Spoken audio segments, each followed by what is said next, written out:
आपका हमारे चैनल पे स्वागत है। इस वीडियो में हम आपको बताएंगे कि हमारी जो माथे पे जो लकीरें आती हैं, ये कुछ लोगों को ये तीनों लकीर बहुत साफ नज़र आता है और कुछ लोगों की लकीरें साफ नहीं होती है। तो ये जो तीन लकीर हमारे सर पे बनते हैं, एक दो या तीन जो भी है, ये क्या इंडिकेट करता है? देखिए, अक्सर हम लोगों से कहते सुना है कि लकीरों में इंसान का भाग्य होता है, चाहे वो लकीर हाथ की हो या माथे की हो। सभी लकीरों का अपना एक महत्व होता है। अगर आपसे कहें कि माथे की लकीरें हमारा भविष्य बताती है, तो आप क्या कहेंगे? पर जो लोग स्टडी करते हैं, वो माथे की लकीरें देखकर आपका भविष्य तक बता देते हैं।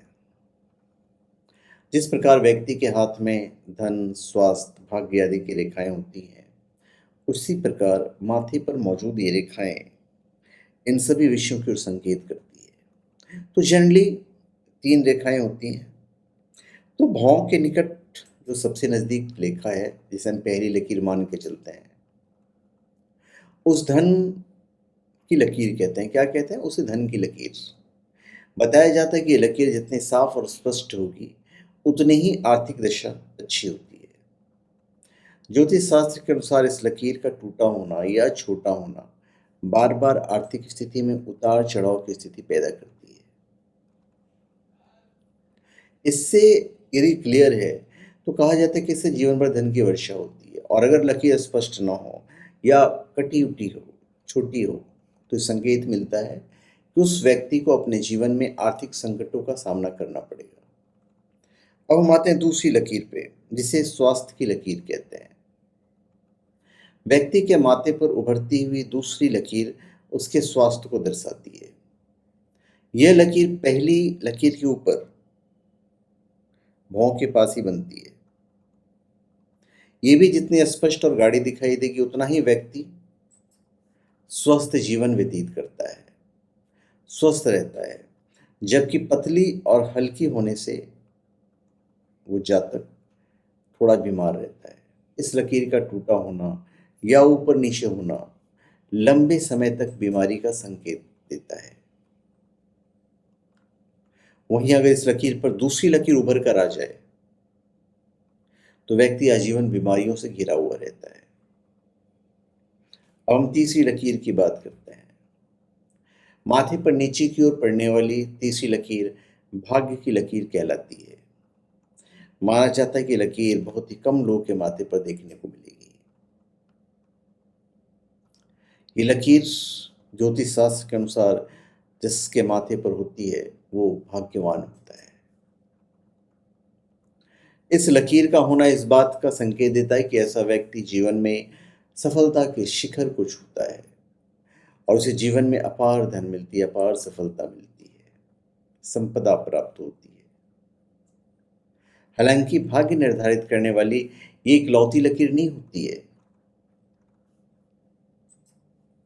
अब हम बात करते हैं चौथी लकीर की। ये लकीर बहुत कम लोगों के माथे पर होती है। जिनके माथे पर होती है, उनके जीवन में काफी उतार चढ़ाव होता है। ये क्या इंडिकेट करता है? ये संघर्ष इंडिकेट करता है। विशेष बात यह है कि इस लकीर द्वारा जीवन में उतार चढ़ाव की संभावनाएं एक उम्र तक सीमित होती है। यानी कि यह लकीर 26 से 40 वर्ष तक के उतार चढ़ाव को दर्शाती है। इस रेखा के होने का अर्थ यह है कि व्यक्ति को किसी भी काम में तरक्की पाने के लिए अथाह मेहनत करना पड़ता है, अथाह संघर्ष करना पड़ता है। आमतौर पर ऐसे लोग 40 साल के बाद खूब सफलता पाते हैं और एक से अधिक संपत्ति बनाते हैं। अब ज्योतिष शास्त्र के अनुसार माथे पर पांचवी लकीर भी होती है, या ढेर सारी लकीर कह लीजिए। तो ये जब ढेर सारी लकीरें हों, पांचवी लकीरें हों, तो आप थोड़े से तनावग्रस्त रहेंगे। तो ऐसा व्यक्ति थोड़ा सा तनावग्रस्त रहता है। इस लकीर का होना इस बात की तरफ इशारा करता है कि व्यक्ति को छोटी मोटी बातों पर तनाव लेने और अत्यधिक परेशान होने की आदत है। माना जाता है कि ऐसे लोग किसी न किसी कारण अक्सर चिंतित रहते हैं। ऐसे लोग त्याग और वैराग्य की ओर चले जाते हैं।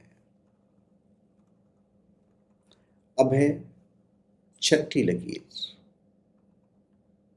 जिसे दैवीय लकीर भी कहते हैं। तो माथे पर छठी लकीर दैवीयता की ओर संकेत देती है। ये लकीर का आकार भी अलग रूप से ही बनता दिखाई पड़ता है। जिस व्यक्ति की नाक के सीध में लकीर भौं के बीच से होते हुए ऊपर माथे की ओर जारी हो, वो व्यक्ति दैवीय कृपा का पात्र होता है। ऐसे व्यक्ति पर भगवान की कृपा विशेषकर बनी रहती है और ऐसे लकीर वाले लोग आश्चर्यजनक रूप से उन्नति करते हैं, तरक्की करते हैं, क्योंकि इनके ऊपर ही भगवान का आशीर्वाद है। आप क्या करोगे? तो भाई ये अलग अलग लकीरों के बारे में हमने आपको बताया और मेरे ख्याल से लकीरों के बारे में हमने आपको विस्तृत जानकारी दी है। तो धन्यवाद। आप सबका हमारे चैनल पे स्वागत है। आप हमारे चैनल पे सब्सक्राइब करें और अपने कमेंट दीजिए। धन्यवाद।